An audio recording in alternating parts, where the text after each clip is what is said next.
வரவேற்பு கொடுக்கின்ற வகையில் எப்படி உலகெங்கும் காவி கொடி பறக்கின்ற இந்த வேளையில் திருச்சி மாநகரம் மட்டுமல்ல, திருச்சி சுற்றி அனைத்து கிராமங்களிலும் மஞ்சள் கொடி பறக்க வேண்டும். மஞ்சள் கொடி பறக்க வேண்டும். தம்பி விஜயபாஸ்கர் குறிப்பிட்டு பேசியது போல இந்த சமுதாயம் ஒருத்தரை நம்பி கையில எடுத்தால் தன்னுடைய வாழ்நாள் முழுவதும் உயிருள்ளவரையிலும் ஆதரிக்கின்ற சமுதாயம் ஒருத்தரை. அப்படிப்பட்ட சமுதாயத்தை நாடி நாங்களும் வந்திருக்கிறோம். நிச்சயமாக சில கோரிக்கைகளை வைத்திருக்கிறார்கள். அண்ணா திராவிட முன்னேற்ற கழகம் பெரும்புடும் முத்திரையருக்கு மணிமண்டபம் தந்தது. அண்ணா திராவிட முன்னேற்ற கழகம் எம்ஜிஆர் அவர்கள் அமைச்சரவையில் இடம் கொடுத்தார்கள். அதே மாதிரி பாரதிய ஜனதா கட்சி இன்னைக்கு தபால் தலையை வெளியிட்டிருக்கிறது.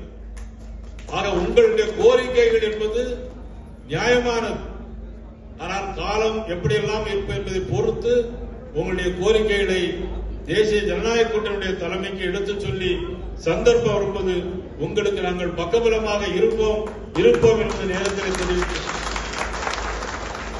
ஐயா ஆர்மி அவர்களை சொல்ல வேண்டும் சொன்னால் அமைதியானவர், பெரும் பணக்காரர், பெரும் தனவந்தர்.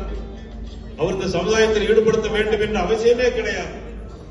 இருந்தாலும் இந்த சமுதாயத்தில் ஒவ்வொரு மனிதனும் ஒவ்வொரு இளைஞனும் முன்னேற வேண்டும் என்பதற்காக தன்னுடைய வாழ்நாள் முழுவதும் அர்ப்பணித்த ஐயா ஆர்மி அவர்களை மீண்டும்